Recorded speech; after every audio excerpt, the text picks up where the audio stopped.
Sebelum saya mulai, saya mau kembali mengingatkan banyak sekali penipuan menggunakan nama saya. Kayak tiap hari aku dapat laporan, terus baik dalam bentuk tulisan, dalam bentuk mereka bikin grup, mereka jual produk, mereka terima titipan duit, bahkan yang pakai muka aku, video yang meniru muka aku dan suara aku persis banget lagi gitu. Saya harap teman-teman semuanya waspada, jangan gampang tertipu ya. Jadi kalau kalian rajin nontonin live aku, kalian akan mengerti program-program apa saja yang kita buat dan yang tidak kita buat gitu ya. Kalian akan ngerti juga strategi saya seperti apa. Jadi kalau misalkan ada video AI gitu ya, mungkin kalian nggak tahu itu AI. Video ini ngomong beli saham, ngomong suaranya agak kaku sih kayak robot. Beli saham ini targetnya segini. Saya tidak pernah. Satu, suruh orang beli saham, ya. Analisis ada tetap ya, tapi tidak pernah kalau di video, di live tidak pernah saya suruh orang beli saham.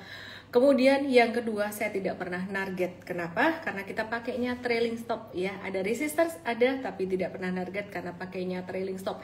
Dan penipu bisa jadi nonton apa yang saya barusan ngomong ini juga, dan mungkin konten mereka akan jadi makin pinter. Tapi kalau kamu semakin dekat dengan saya, semakin sering nonton, maka kamu juga akan lebih aman. Oke ya? Bahas dada yang alamatnya di Warung Madura, Kak. Hahaha. Baiklah, kita bahas dada yuk. Kita bahas dada. Loh, biasanya bahas komposit pagi-pagi udah mulai live udah bahas dada aja. Ya, pertanyaan saya ngapain juga harus dibahas. Pertanyaan saya juga ngapain saham kayak gini harus dibeli. Dia naik terus, Kak, gitu. Ya biarin aja naik terus ya. Yang ditotok yang di ke igoi aku @ellenmay_official. Ke igoi aku @ellenmay_official. Karena di igoi aku di sini ada chartnya ya.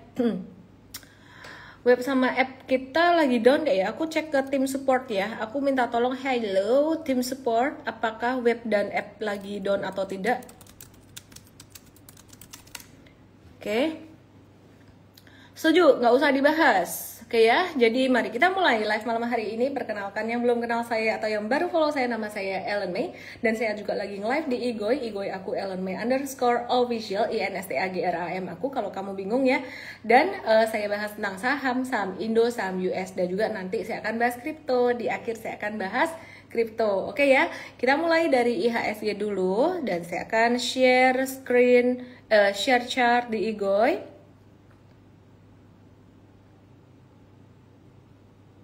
Aku izin matiin komen ya.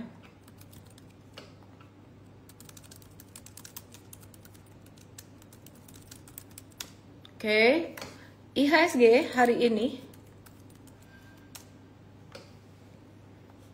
dia bergerak stagnan, agak turun dikit, warnanya merah, seperti yang saya setiap hari sudah bilang. Dan kalau kalian ngikutin saya terus setiap hari, Anda akan tahu bahwa sebodo amat sih sama IHSG gerakannya banyak digerakin oleh saham-saham yang gak liquid sekarang. Jadinya ya udah, saya liatinnya langsung ke saham per saham. Yang bikin IHSG turun itu ada saham brand, BRPT, dan saham cuan. Terus kemudian BCA juga lagi ada koreksi ya, tapi ini turunnya oke nggak sih, boleh beli nggak sih gitu ya, nanti kita akan bahas kayak.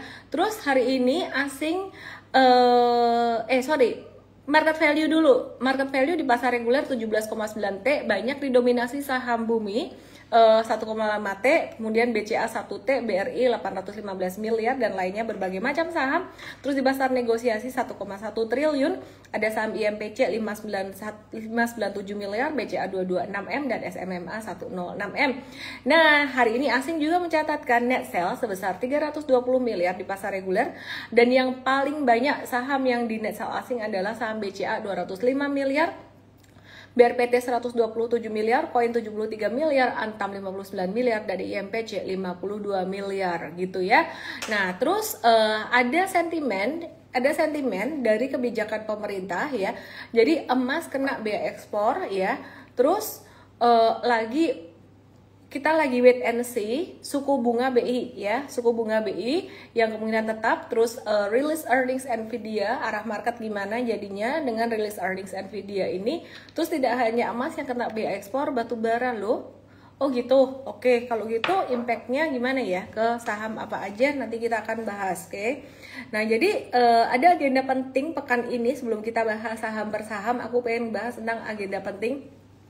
Yang pertama adalah rilis earnings Nvidia ya 19 November 2025 waktu sempat. Biasanya aku buka dengan Indo Stocks, tapi ini aku pengen ngebahas US Stocks dikit aja di depan ya teman-teman semuanya. Habis ini aku akan lanjut dengan Indo Stocks lagi karena Nvidia ini dia tuh keren banget sih. Dia adalah satu saham yang pertama kali mencapai market value 5 triliun US dollar. Jauh lebih gede daripada ukuran semua saham kita di Indonesia yang dijadiin satu gitu ya. Nah, Nvidia ini dia tuh Icon Hype AI itu bakalan rilis laporan keuangan kuartal 3. Diperkirakan pendapatannya naik 35% dari 35 miliar US dollar jadi 55 miliar US dollar yang ditotoknya di YT. Langsung ke IG aku Ellen Menderscore official untuk lihat bacaan chartnya Nvidia kayak gimana. Nah, angka ini sedikit lebih tinggi dari proyeksi perusahaan sebelumnya ya, yang di angka kisaran 54 miliar. Laba per lembar saham atau earning per share-nya dia juga diproyeksi naik 50% jadi 1,17 US dollar gitu ya. Nah, yang menarik tidak hanya ternyata banyak ahli-ahli investor-investor gede itu yang justru malah memilih menjual Nvidia. Yang pertama yang ramai dulu tuh Michael Burry. Michael Burry itu adalah seorang investor, hedge fund ya, fund manager yang terkenal, yang viral di tahun 2008 karena dia memprediksi crash di pasar properti. Sebenarnya dia memprediksinya 2008. Dia sempat menunggu 3 tahun terus kemudian terjadi benar di dia memprediksi 2005. Dia menunggu 3 tahun, nge-short 3 tahun tuh dia sempat rugi, dimaki-maki orang kalau di filmnya begitu. 2008 kejadian. Ya, dan di film itu kalau dulu teman-teman sempat nonton, dia nutup Cyan Asset Management-nya, meskipun kenyataannya di dunia nyata tuh belum ya. Dan yang terjadi belakangan ini Cyan Asset Management tuh baru aja ditutup belakangan kemarin. Dan siapa si Michael Burry ini dia nge-short adalah transaksi istilah gampangnya tuh jual dulu baru beli kemudian, sehingga orang yang nge-short itu cuannya kalau sahamnya turun, bukan kalau sahamnya naik. Di saham US memungkinkan terjadi seperti itu gitu ya, tapi di M-Trade US Academy yang beta version kita nggak cover short dulu, kita baru ajarin untuk yang cara-cara untuk buy normal, dan ini baru dikhususkan untuk alumni M-Trade Indonesia Academy-nya dulu. By the way, kalian yang pengen tahu tentang US Stocks langsung aja follow IG-nya mtrade.us atau mtrade.us. Nah, balik lagi, tidak hanya Michael Burry yang jualan Nvidia, tapi juga Peter Thiel itu dia foundernya PayPal kalau nggak salah ya. Itu ngejual semua saham Nvidia-nya senilai 100 juta US dollar gitu ya. Jadi Thiel Macro LLC, Peter Thiel ini ngejual 537.742 lembar saham Nvidia-nya senilai 100 juta US dollar. Dan tidak hanya Michael Burry dan Peter Thiel, tapi SoftBank itu juga ngejual saham Nvidia-nya mereka senilai 5,83 miliar US dollar untuk membiayai investasi AI lainnya. Saham Indonesia aku akan bahas setelah ini teman-teman ya. Nah, jadi kalau teman-teman lihat rasio PI-nya Nvidia ini memang mahal di angka 52,67 kali, tapi industrinya juga mahal 51,34 kali. EPS atau earnings per share basicnya itu 2,97 dolar dan industrinya 4,68 dolar. Jadi di bawah EPS industri, sehingga wajar kalau para ahli menilai secara fundamental Nvidia ini agak kemahalan gitu ya. Pertumbuhan EPS-nya secara kuartalan memang tinggi, tapi dibandingkan EPS industri dia masih lebih kecil. Nah, mari kita lihat secara chart bagaimana bacaannya. Kemarin kita ada broadcast di M-Trade US trading ideas kita ya. Jadi kita ada broadcastan untuk M-Trade US Academy student kita ya. Kita sebutnya student ya, bukan member. Jadi biar mindsetnya pada mau belajar gitu. Nah kita melihat bahwa di kotak ini teman-teman melihat di kotak ini tuh ada pattern, satu pattern yang kita sebut dengan pattern spike.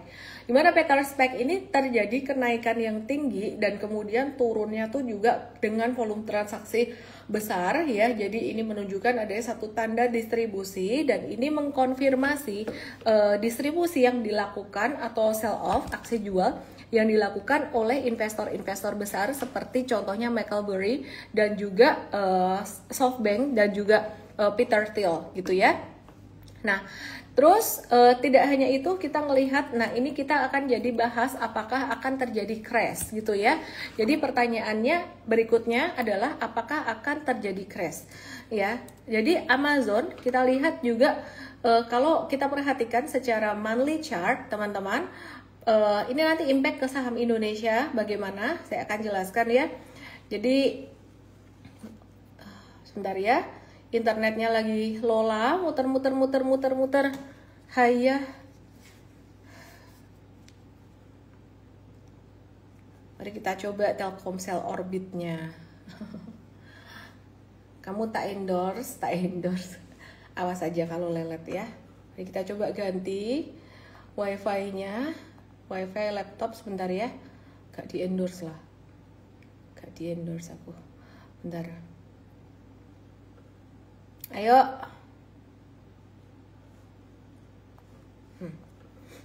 Oke, wifi rumah jadi nurut. Oke. Ya, kita lihat ya. Monthly chart. Belum sempat ganti ke Telkomsel Orbit. Wifi rumahnya udah nurut. Nanti kalau lola lagi baru kita ganti ya. Oke, yuk kita lihat di sini ya. Nah, ini bottomnya di Desember 2022 kemarin, ini naik udah 215% Amazon, oke ya. Terus teman-teman perhatikan, ini sama seperti Nvidia, ada pattern spike juga. Yang membedakan adalah Amazon itu dia ada sideways-nya. Apa yang membuat saham Amazon ini sideways beberapa waktu lalu? Kan waktu habis tarif resiprokal ini sempat ya dapat tekanan dari pemerintah Amerika ya. Jadi Amazon sempat ada kasih tulis di webnya mereka, oh ini harganya naik karena perang tarif tuh. Bete lah Trump ya. Jadi dia sempat turun dulu ketika sempat ada turun dulu sideways dikit ya ketika yang lain udah naik kencang gitu. Jadi memang bisnis AI, Nvidia juga menjadi faktor kenapa Nvidia naik lebih kencang daripada Amazon. Tapi patternnya sama, membentuk pattern spike. Nah, ada yang menarik juga, satu hal yang menarik, ini Alphabet Inc. Dan ini adalah, ini Google ya, salah satu saham yang dibeli oleh Berkshire Hathaway. Sementara kita melihat di sini ada pattern double tops kecil dan secara monthly chart, kalau teman-teman perhatikan, internet masih agak lambat ya. Jadi kalau teman-teman perhatikan nanti di monthly chart dia udah naik sangat tinggi sekali. Pertanyaannya, kenapa Berkshire Hathaway beli saham seperti ini? Apakah seleranya Warren Buffett ini berubah? Kalau aku bilang bukan seleranya Warren Buffett berubah sebenarnya. Kenapa? Tapi pengelolanya yang sudah berubah. Jadi Warren Buffett kan udah pensiun ya. Terus pertanyaannya, saham Google ini, Alphabet ini kira-kira kemahalan nggak sih?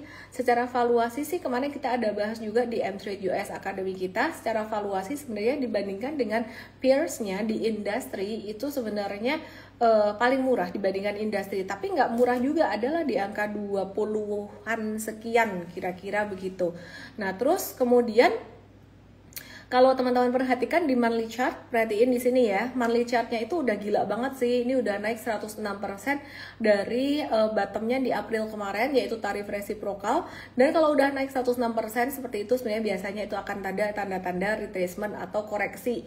Menurut aku sebenarnya agak aneh juga Berkshire Hathaway masuk ke sini ya. Biasanya suka banget dengan saham-saham yang murah-murah kayak gitu. Jadi Buffett memang udah menyatakan pensiun gitu. Jadi kayaknya kita nggak bisa tiru plek-teplek lagi untuk value investing. Nah, jadi kalau buat trading bagaimana? Trading pun saya juga merasa ini juga sudah ketinggian. Jadi kita lebih memilih saham yang lagi di retracement. Oke, kita akan bahas saham Indonesia sebentar lagi. FOMC minutes ya. 20 November 2025 ya. akan diadakan 20 November 2025. Ini adalah ringkasan hasil pertemuan terakhir The Fed terkait view suku bunga. Nah, saat ini konsensus tuh masih 50-50 terkait peluang pemangkasan suku bunga ke 3,5 sampai 3,75% di pertemuan selanjutnya 10 Desember nanti. Tapi tetap kemungkinannya besar masih akan dipangkas. Bagaimana dengan suku bunga China 20 November 2025 nanti China diperkirakan bakalan menahan suku bunga pinjaman 1 tahun dan 5 tahun masing-masing di 3 sampai 3,5% gitu ya. Dan tenor 1 bulannya itu juga tenor 1 bulan tuh menjadi acuan pinjaman korporasi dan juga rumah tangga, sementara 5 tahun jadi acuan suku bunga KPR. Dan kedua suku bunga ini tuh terakhir udah diturunkan 10 basis poin pada Mei. Jadi ini era suku bunga rendah juga di China gitu ya. Terus PMI manufaktur Amerika tuh tanggal 21 November kita akan tunggu juga ya. Jadi ini banyak sekali data penting pekan ini yang kita akan tunggu. Dan yang menarik, China ada nambah 15 ton emas ke cadangan devisanya.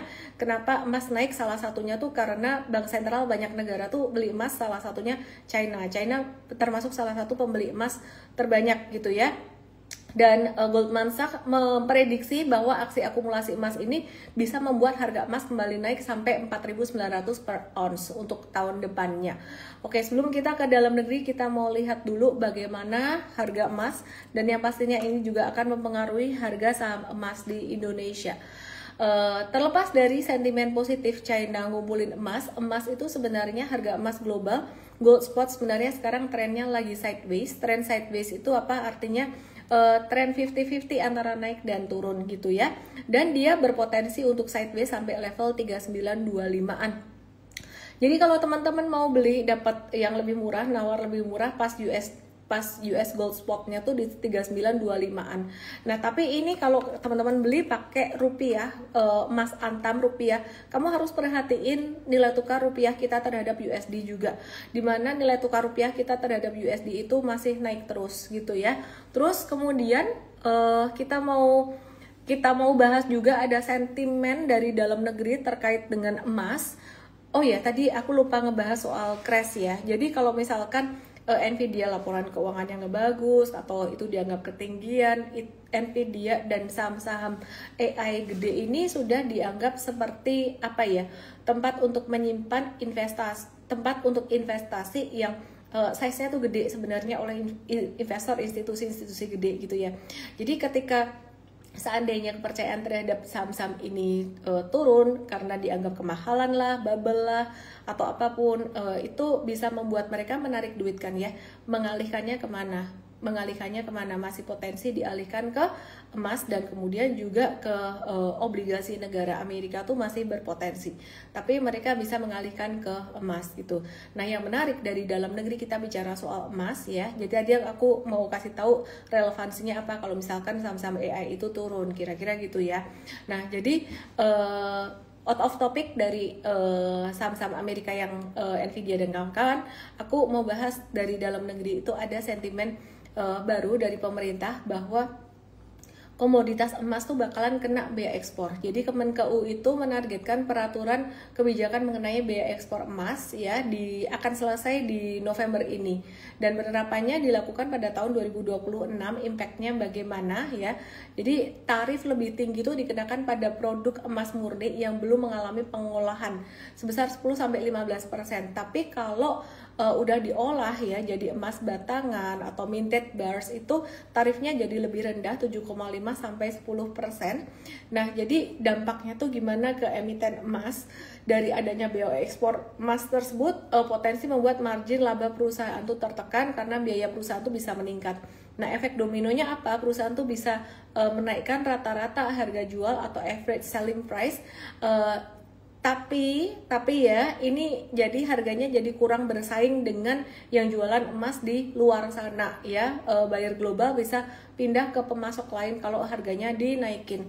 Nah, emiten yang paling terdampak ada AMMN. Ekspornya per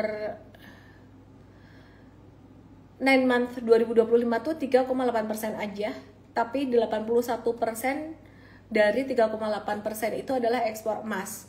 Terus AMMN itu sangat sangat besar ekspornya, 99,1% itu ekspor. Dan dari 99,1% itu yang diekspor ya, itu 28,7%-nya tuh berupa emas. Archie ekspornya 12,4%, 100% ekspor emas. Jadi ya dia akan terdampak. Terus kemudian MDKA ya 27% ekspornya, dan emasnya 27%. Kemudian PESAP ya 100% emas, 100% ekspor emas gitu. Terus UNTR 100% ekspor, 9,3%-nya emas. Kalau MDKA first half 2025 itu exposure percentage emasnya menggunakan data volume penjualan ya, yang tadi kita bahas. Sedangkan kalau UNTR seluruh ekspor emasnya tuh UNTR dikirim ke Singapura gitu. Jadi itu data per 9 month 2025 per September. Nah, dari informasi itu emiten emas yang memiliki ekspor di atas 10%, ekspor emas di atas 10% itu ada AMMN, Archie, MDKA, PESAP, dan UNTR.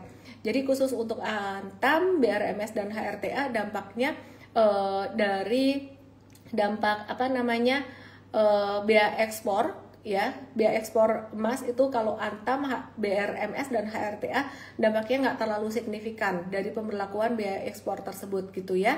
Nah, mari kita lihat chart dari saham-saham emas-emasan ini. Mari kita lihat dari AMMN, MDKA, dan UNTR dulu. Archie dan PESAP yang kena dampak lumayan besar dari biaya ekspor emas ini tadi. Jadi kalau ekspor emas dari Indonesia keluar itu bakalan kena ada biaya ekspor ini. Dan paling gede kalau misalkan dia emas mentah. Jadi kalau udah diolah jadi emas batangan lebih murah. Oke ya. Nah, MMN entah karena sentimen ini atau enggak, tapi dia breakdown.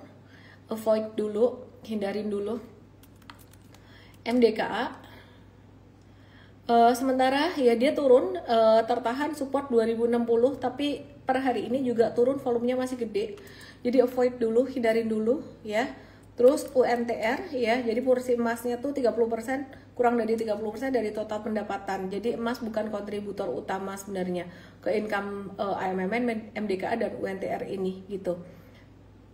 Meskipun banyak porsi ekspor gitu. Terus banyak porsi ekspor tapi emasnya bukan ini utama ya buat mereka. UNTR ini lebih ke alat berat ya, alat berat dan juga batu bara. Dia turun kayak gini masih ada potensi untuk turun lagi. Jadi kemarin dia habis uptrend, bentuknya sempat cup in handle ya, sempat cup with handle. Tapi sejak dia candlenya kayak gini per hari ini dia jadi nggak cakep meskipun masih ketahan support di sini. Tapi ini kayaknya kita hindari dulu dalam jangka pendek. Jadi tadi saya ngobrol dengan salah satu teman trader saya, dibilang gini, no position is a good position too. Ya juga sih, kalau memang marketnya lagi sahamnya lagi kurang oke, no position is a good position too.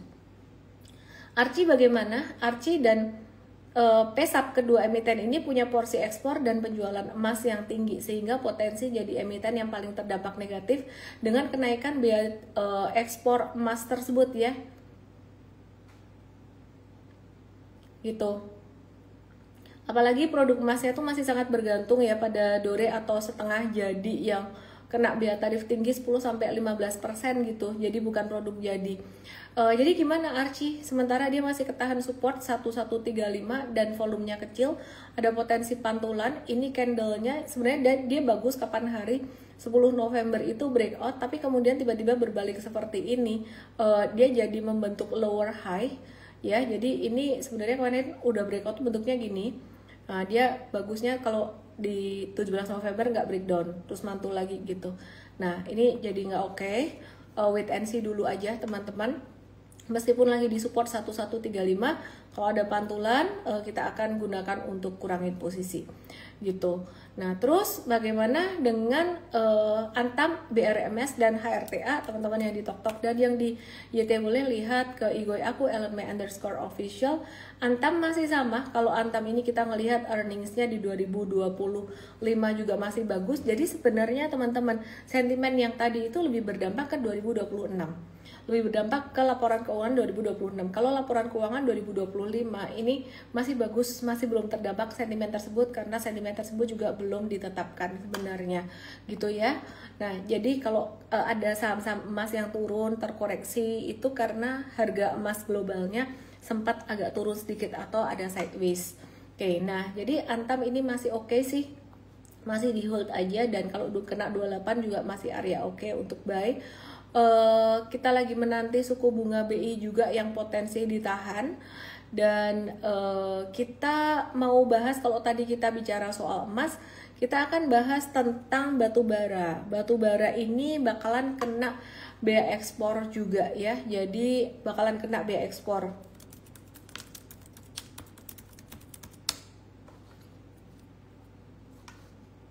Oke, jadi nggak cuma emas. Kebijakan bea keluar atau BK untuk batu bara ini lagi diproses buat mendukung hilirisasi sumber daya alam batu bara.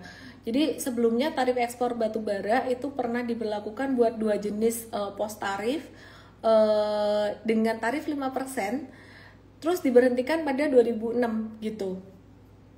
Nah, jadi kebijakannya masih dalam tahap pembahasan lintas kementerian yang mempertimbangkan tren harga batu bara untuk memastikan tarif ya yang lebih efektif. Ini sentimen negatif, tapi bukan buat tahun ini. Ini sentimen negatif buat 2026. Akan jadi ada beban buat perusahaan pastinya.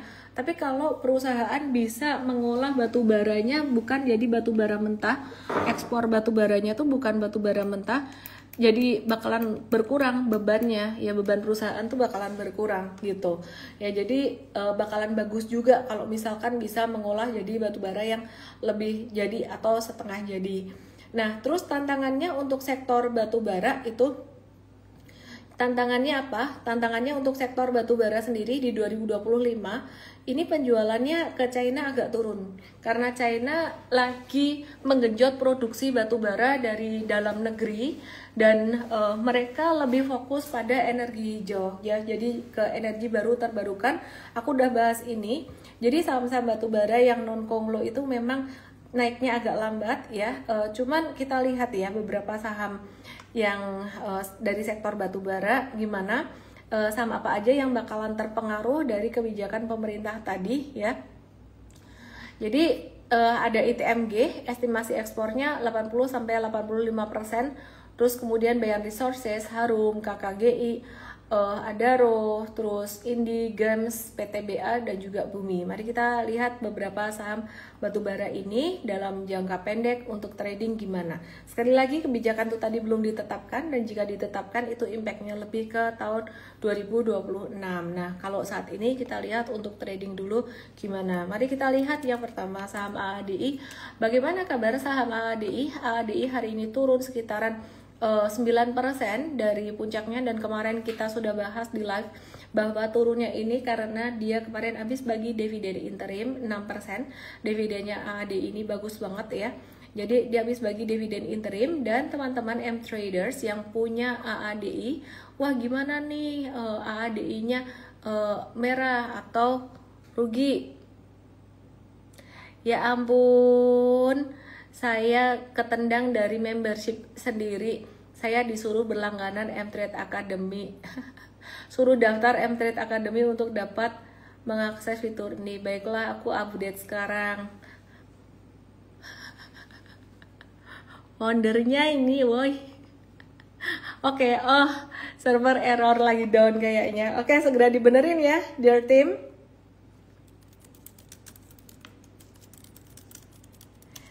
Oke, untung M-Trade US-nya masih belum pakai app. Ya udah, yang penting besok pagi udah jalan lagi ya. Oke, kita lihat di sini aja. Masih cuan 11,56% ya secara capital gain. Tapi M-Traders yang sempat beli di bawah waktu itu 25 Juni apa kita sama M-Trade itu sebenarnya untungnya lebih dari 11,65%. Kenapa? Untungnya bisa sekitaran mungkin 16 atau 17%. Saya minta tolong tim, tolong dihitungkan berapa persen yieldnya. Berapa persen yield tim saya yang nonton live, tolong langsung ditulis yield dari harga beli. Nah, kita lihat dividen per share. Aku kok penasaran ya, kemarin mestinya ada dividen per share AADI 536,38. Kalian dapat dividen per lembar sahamnya gede loh, 536,38. Kalau dari harga terakhir kan 6%. Kalau dari harganya M-Trade itu sekitar 7.175, ada yang dapat di 7.000, berarti kita pakai harga 7.000-an ya.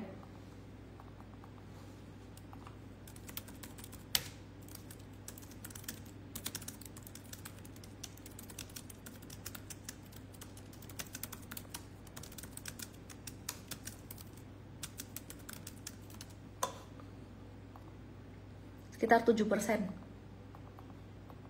Ya, 7,66% nih. Berarti dari harga beli kita di bawah ya, dari harga beli di bawah sampai sekarang ini kan memang cuannya jadi kayak sisa berapa ya? Sisa 15%, 11-15% kan, bahkan ada yang dapat 20%, kayaknya hampir 20%.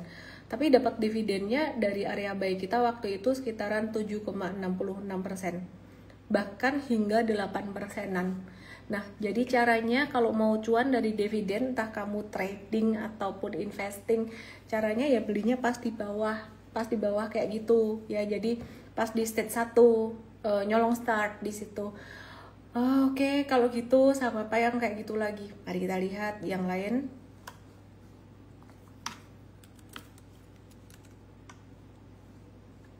PTBA gimana ini? PTBA bentuknya apa ini? Huruf V shape. Nah, ini turun, bagus turunnya. Loh, kok turun kok bagus? Bagus buat para pengumpul dividen PTBA ini kemungkinan besar bakalan bagus juga gitu, karena secara historical dividen yieldnya tuh oke, dividen per lembar sahamnya tuh bagus gitu ya. Oke. Jadi ini ada support minor sekitar 2260. Tungguin aja area tersebut. Jadi kalau mau dapat dividen gede bukan pas dekat pas naiknya. Nah, ini balik lagi ke saham batubara yang tadi sempat kita bahas ya, meskipun ada potensi sentimen negatif kena bea keluar atau bea ekspor gitu ya. Tapi sebenarnya di dalam jangka pendek ada beberapa juga saham batubara yang masih murah gitu, baik secara teknikal maupun secara valuation gitu ya. Bahkan AADI pun secara valuasi sampai hari ini sebenarnya belum mahal, justru malah ini dapat diskon lagi. Cuman kalau secara chart udah agak tinggi, dan ini sebenarnya juga kesempatan bagus untuk masuk buat jangka pendek. Jadi kalau jangka pendek kita nunggu dia turun sedikit lagi sampai 7.650. Lo nggak sayang toh yang jangka menengahnya nggak jualan, lo kan dapat dividen masih cuan capital gain juga ya. Ya, jadi trade bersama M-Trade, kita kasih edukasi, kita kasih bimbingan, jadi dapat ilmunya juga, oke ya. Nah, teman-teman semuanya, ini PTBA, disclaimer teman-teman. Terus bagaimana dengan saham dari sektor batubara yang lainnya? ITMG ini juga dividennya bagus dan ini lagi diskon juga. Tapi kayaknya nggak usah semua saham PTBA kamu beli. Dari 3 ini mana yang paling suka? Aku paling suka AADI. Kenapa? Karena ada konglo-konglonya dikit gitu. Jadi kadang ada gasnya gitu loh. Jadi tapi ini AADI udah naik dan ada sedikit retracement. Nanti mungkin kalau turun 1-2 hari lagi kita akan watch untuk buy di M-Trade. Disclaimer teman-teman semuanya. Oke ya, terus kemudian mari kita lihat Harum udah mix dengan metals dan dia turun beberapa hari terakhir, dia turun dari pattern head and shoulders-nya. Mari kita taruh aja support gedenya di 945 ya, biarin turun dulu, kita nggak apa-apain, dia downtrend, biarin downtrend turun dulu ya. Apakah ini ada pattern falling wedges? Ya, ada pattern falling wedges, tapi nanti aja dulu, tunggu pantulan, jadi tunggu belokan dulu. Falling wedges kemarin kita juga nemu pattern yang sama ini di saham Medco yang di TokTok yang di detail. Langsung aja ke IG aku @my_official. Apakah kalian melihat pattern yang sama? Mirip ya, mirip, tapi lebih bagusan Medco karena Medco udah terjadi 2 kali begini, jadi kemungkinan dia untuk mantul mungkin lebih besar gitu ya daripada apa tadi aku ngomong sama apa tadi ya, Harum. Oke, terus kemudian bagaimana dengan ADRO, Alam Tree Resources ya, bagaimana ADRO? Nah ini paling bagus juga patternnya dibandingkan yang tadi-tadi. Ini lebih ada pattern. PTBA juga saya rasa akan jadi bagus, jadi oke. Tapi ini ADRO dia sudah pelan-pelan low-nya tuh udah naik secara bertahap, dan dia naik dari potensi naik dari 1855 ya menuju ke 2000 sampai 2090-an gitu. Dalam jangka pendek ini pas di support gitu. Jadi dari PTBA tuh bagus buat dividen investing, yang nabung-nabung buat dividen. Tapi kalau yang buat trading saat ini ADRO dan ADI yang mungkin masih bisa di watch.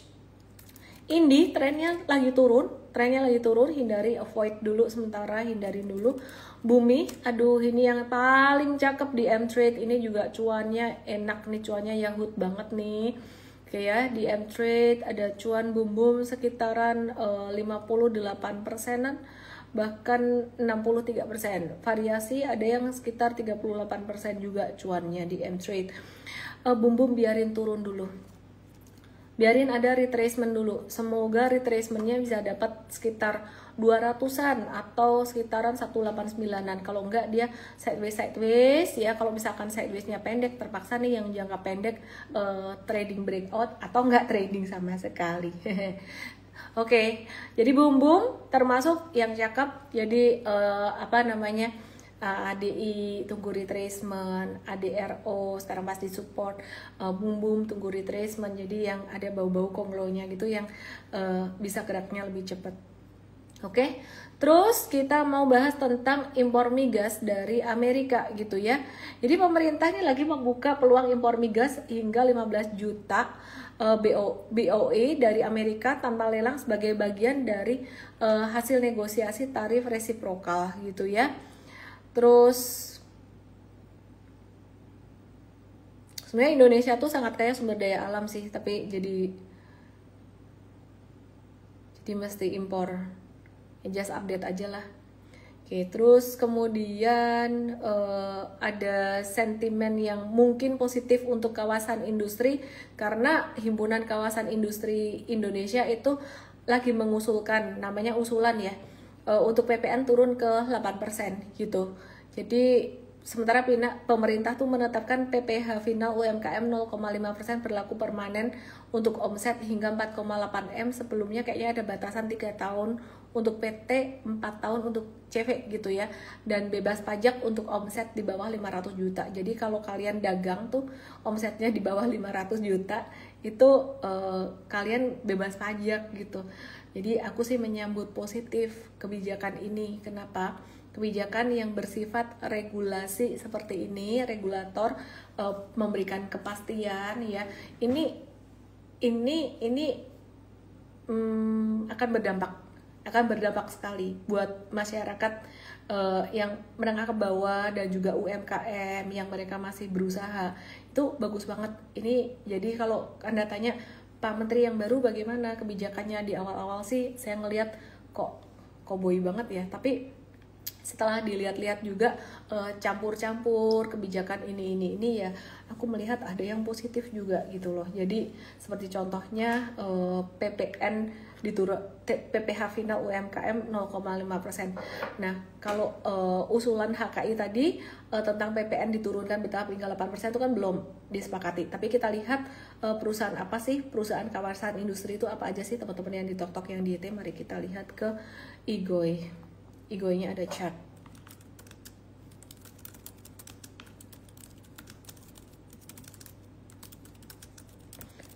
Oke, mari kita lihat.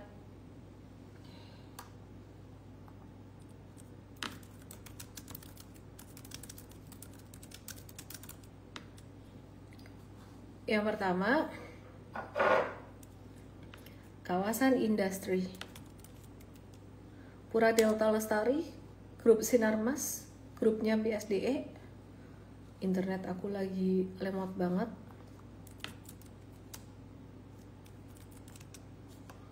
Bentar ya.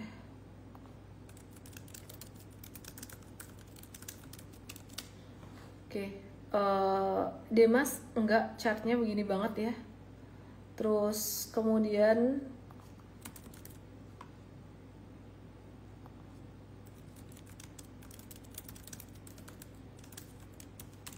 Kita lihat saham SSIA, terus Akra juga punya kawasan industri, punya JP. Jadi SSIA ini dia sideways di bawah ya, lagi akumulasi, kelihatan akumulasinya. Kalau itu tadi dijalankan bisa jadi sentimen positif buat SSIA. Terus kemudian oh ya, tadi saya tiba-tiba teringat saham BKSL ya. BKSL naik ya, jadi M-Trade ada di jangka pendek dan jangka menengah.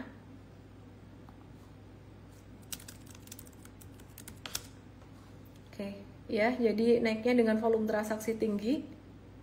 Terus hold aja yang punya ya. Terus kemudian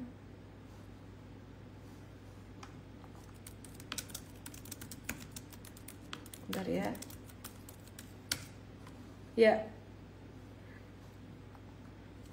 kita lihat Akra ada JP juga, ada kawasan industrinya juga. Hari ini dia breakout, kemarin naik volume transaksi tinggi, hari ini dia breakout.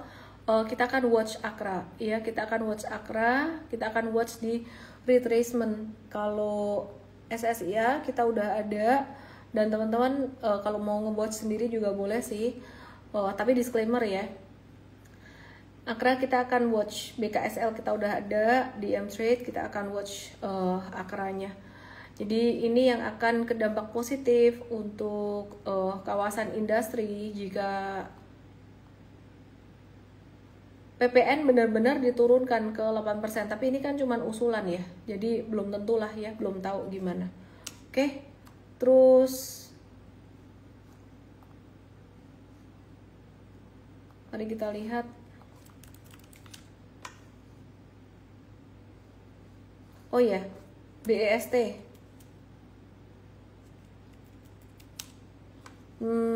Internetnya lama nih, sebentar ya. Best ini lagi nggak liquid kayak gini, liquidity-nya kayak gini nggak oke. Jadi kawasan industri tadi ada Demas, udah aku bahas juga.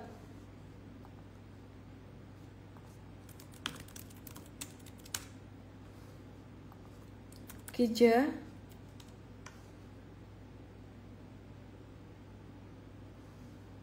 Kalau BKSL itu bukan kawasan industri, dia mengelola kawasan Sentul City, pembangunan dan fasilitasnya perumahan, apartemen, perkantoran sih kalau BKSL. Cuma tadi tiba-tiba pas keinget aja. Kija ini lagi kurang liquid juga, jadi saham-saham kawasan industri ini banyak yang kurang liquid. GPRA, MDLN, LPKR, paling yang menarik itu Akra dan SSIA aja sih sebenarnya dari saham-saham kawasan industri ini gitu. Jadi BKSL bukan kawasan industri, cuma tadi saya teringat aja gitu. Akra dan SSIA, jadi Akra kita akan watch. Oke, aku mau ke saham banking, BNGA dan NISP ya. Jadi BNGA dan NISP ini, BNGA dalam beberapa hari terakhir ini naik lumayan tinggi ya, dimana dia laporan keuangannya baru keluar. Kinerja BNGA dan NISP ini, BNGA naik 0,7%, NII-nya.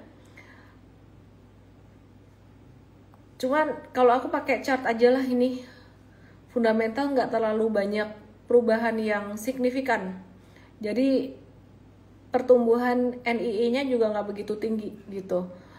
Pertumbuhan BNGA untuk NIM-nya juga lebih tinggi dari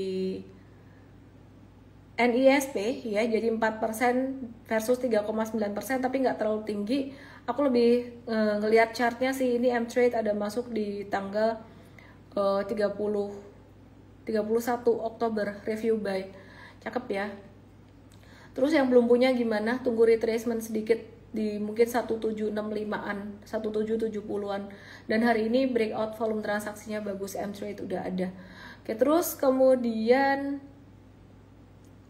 sementara itu aja sih. Oh, Bitcoin ya, aku mau bahas Bitcoin.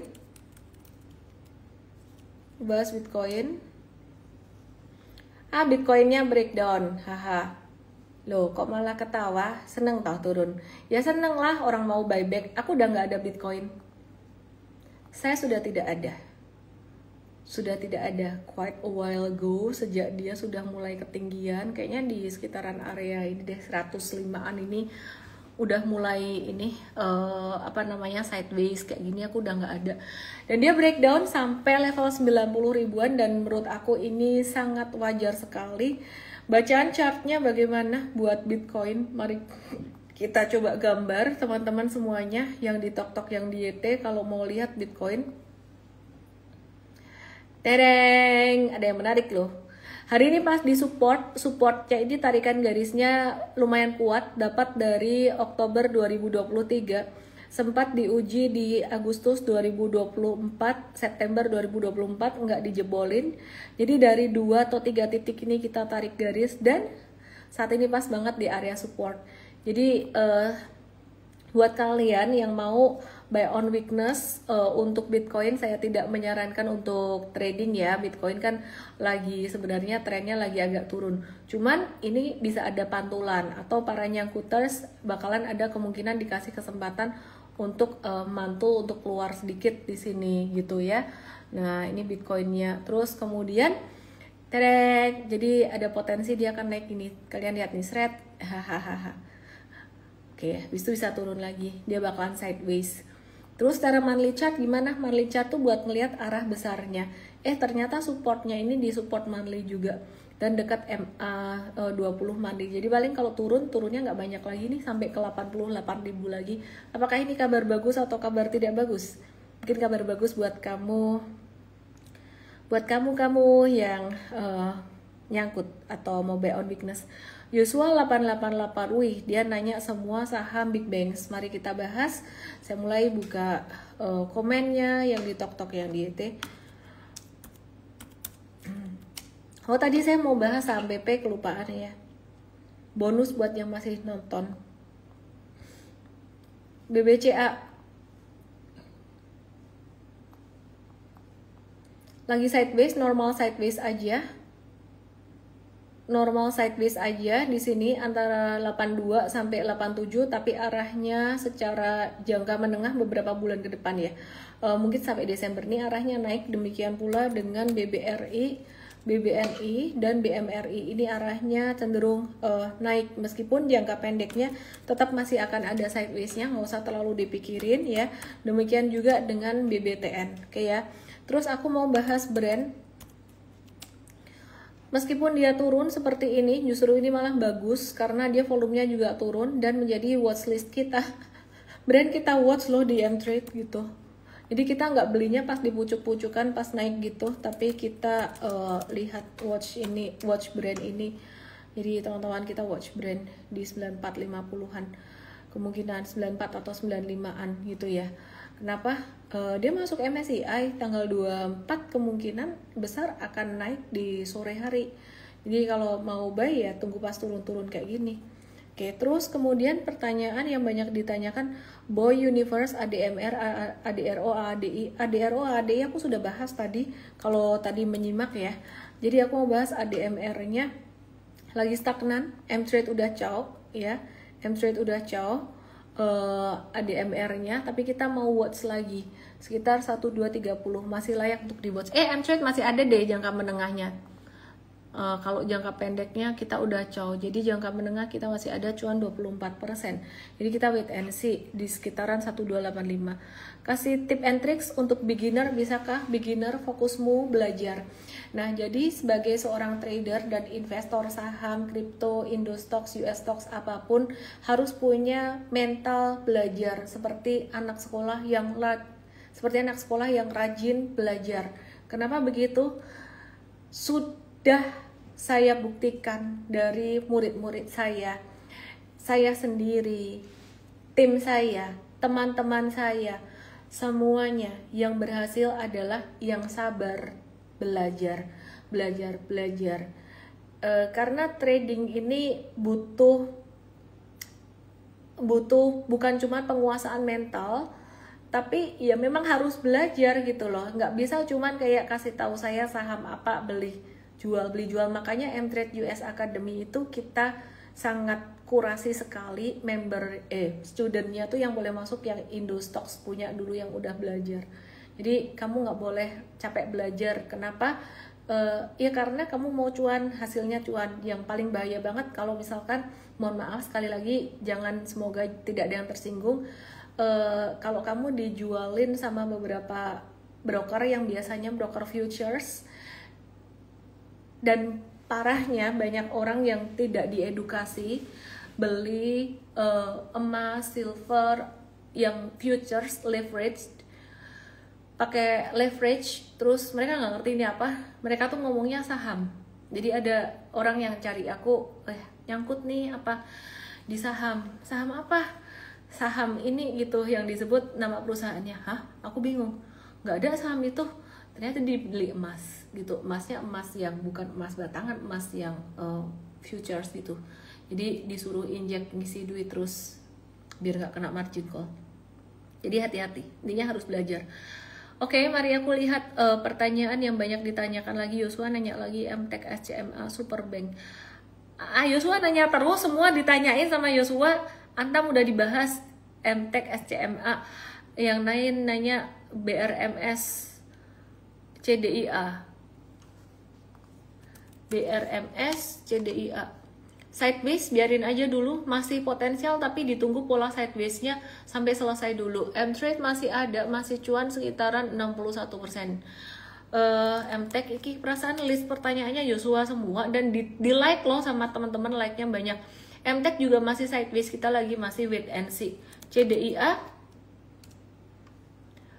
lagi retrace, just normal retracement aja, nggak ada yang signifikan. Market beberapa hari ini banyak yang sideways kayak gitu, tapi bukan berarti jelek. Sideways adalah bagian dari perjalanan tren saham juga gitu. Jadi kalau ada yang retrace normal itu malah bagus. Ya udah gitu aja dulu saham PP, dan yang lain watchlist selengkapnya untuk Indo Stocks akan dibahas di morning briefing saham Indo besok. Saya Ellen May, salam profit, dadah. Gak ada kode promo buat M-Trade malam ini. Kasih nggak ya? Kasih nggak ya? Nggak deh, besok aja deh. Dadah.